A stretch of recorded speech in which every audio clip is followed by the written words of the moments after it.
There's been a huge jump in the number of coronavirus cases in the UK, with more than 7,000 in the last 24 hours. That's the highest ever daily figure. And there were 71 more deaths, the highest since July. The rise comes as the government is criticised over that lack of clarity regarding restrictions. Even the Prime Minister got confused about the rules in the northeast of England. Well, joining us to discuss all this is Dr Ahmed Muntasar, who's a GP at Warrington Hospital, global health expert, Professor Devi Sridhar, who's live from Edinburgh, and Gabriel, who's Professor of Public Health, University of Bristol. Well, welcome to all of you. Let's start with Professor Sridhar. This was an alarming moment yesterday when these new figures came in. It's not quite as bad as the worst-case scenario painted by Whitty and Valence last week, but it was certainly a dramatic escalation, both in cases week on week and in the number of recorded deaths. What should we read into this?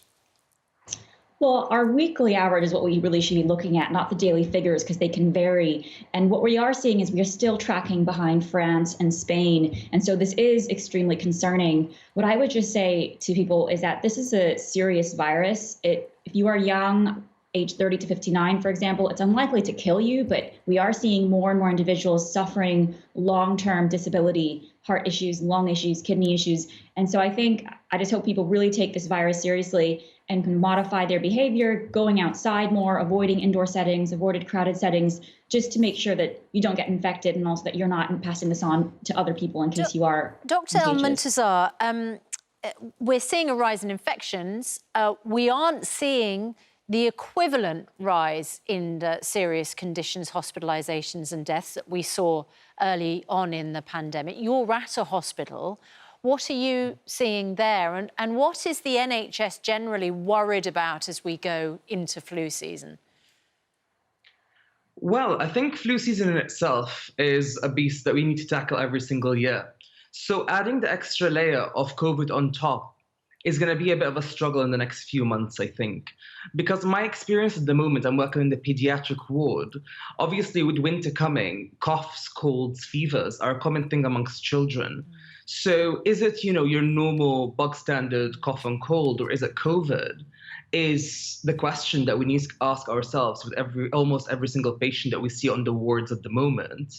Are you concerned, though? I mean, as you say, there are symptoms which could be COVID, could be the general coughs and colds that we get at this time of year. But how much anxiety is there in hospitals about the second wave, about people getting seriously ill and whether wards can cope?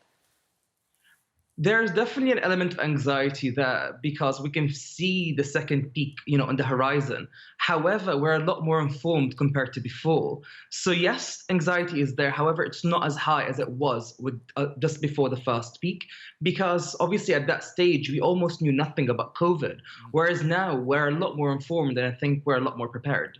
And we have more treatments, don't we? Definitely. So now if you are seriously affected, the treatment has changed for COVID and presumably that has helped. Yes, obviously after the first peak, we've treated hundreds of thousands of patients that went through hospitals. So we're a lot more informed and we're a lot more prepared. And we start recognizing the little signs of, this patient needs a little bit extra care because potentially they can deteriorate. Whereas back in the day, we didn't really know what are the higher risk factors that can impact the patient outcome. Yeah. Professor Scally, how unhelpful is it that yesterday a government minister sent out to spread the new word about restrictions to the media, had no idea what they were, and then the Prime Minister himself got them wrong as well for vast swathes of the northeast, where there are millions of people relying on accurate information? Well, it's not tremendously impressive, is it? But at the same time, you've got to remember that there are different regulations in place all over the country. Even Greater Manchester, for example, has 4 different regimes in place across Greater Manchester. And then on top of that, there were national announcements which weren't compatible with what was going on in Greater Manchester. So I'm surprised if there's anyone who can actually tell you what the position is right across the country. I think enough people are having really enough difficulty working out what's the position in their own place. And that confusion isn't helpful at all. We need clear, consistent messaging from the government, and we're not really getting that at the moment. And I think the second thing is all these extra restrictions are great, you know, and they are, I'm quite sure, dampening things down where they're taking effect. But it's not getting to the nub of the question, and that I for the life of me, I can't understand why the government is not addressing the whole find, test, trace, isolate, support system. It just isn't working. So we're fighting the virus with one hand tied behind our backs.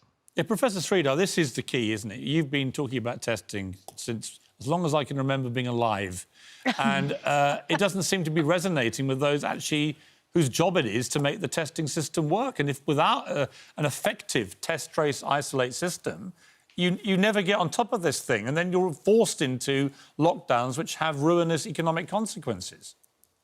Exactly. I think, you know, we have to really learn from other countries, and actually Italy and Germany, 2 European countries, are doing better because they're learning from East Asia. And what East Asian countries did was not mandatory lockdowns, not harsh penalties. They actually had a robust test, trace, isolate system and support for isolation. So people actually had an incentive to isolate, where right now, you know, studies are showing 10%, 15% of people are actually isolating who are asked to as contacts.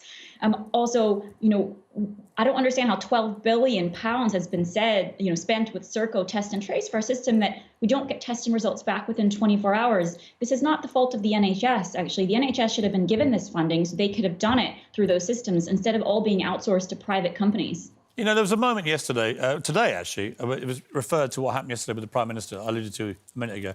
Alok Sharma has been on one of the other shows this morning. The Business Secretary. And he was asked about the Prime Minister not knowing his own rules, and this is what he said. Asking if it matters. Why would you ask if it matters? Of course it matters if the Prime Minister gets it wrong.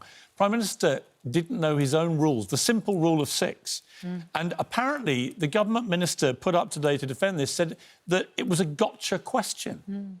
I mean, Devi Sridhar, am I losing my mind? Because it seems to me if the public don't know what the rules are and the Prime Minister doesn't know what the rules are, it's not a gotcha question. No, and it's a fundamental matter of public health that might actually lead to whether people live or die. It also suggests that if the police knock on your door and say, your neighbour has told us that you have more than 6 people in your kitchen, you can simply say, that sounds like a gotcha question, and slam the door on them. I mean, it's just not the sort of leadership and clarity that we need right now. Yeah, I agree fully with that. And actually, Piers, I guess we're both slowly losing our minds since February, March over the course of this. I mean, I think this also gets around the point, like, what are the point of these rules and guidance? People don't understand it. So what we're getting now is everyone trying to break the rules and trying to figure out how they can bend the rules and, you know, get around them. And unfortunately, this is probably a consequence of the Dominic Cummings episode where people saw, oh, you can get away with breaking the rules if you have a good enough excuse. Instead of, again, how East Asian countries have done it, other countries which have said, this is why we're putting in the guidance. We're trying to reduce contact between households. We're trying to make sure you have as much of the economy open, normality, while keeping the numbers low. We have the testing and tracing system ready to support, you know, those behavioral changes. I just feel it's not being explained, and instead we're getting kind of these weird rules in place which no one really understands, and then you're not getting good adherence because everyone's figuring out how to break them instead of actually understanding why we all need to comply. Right. Final question, Professor Scally. My youngest boy has just arrived back at Bristol to continue his second year there. Great university, but obviously very, very different. What are you guys, you know, what's the advice for students, really, about this extraordinary curtailing of their normal university life? Well, firstly, I think everyone sympathises with them. They're in a terrible position, and some of the things that have been happening are really very distressing, the scenes of students being corralled in residencies and so on. But I think the rules, the advice to students is, do try and enjoy the educational experience anyway. Universities, I know, and I'm with the University of Bristol, are putting a lot of effort into trying to do a blended teaching regime of some face-to-face teaching, some online. But in terms of personal behaviour, it's really difficult because the traditional Freshers' Week is long past for this year anyway, long past. So the social distancing stuff's really important, and try and keep yourself and others safe.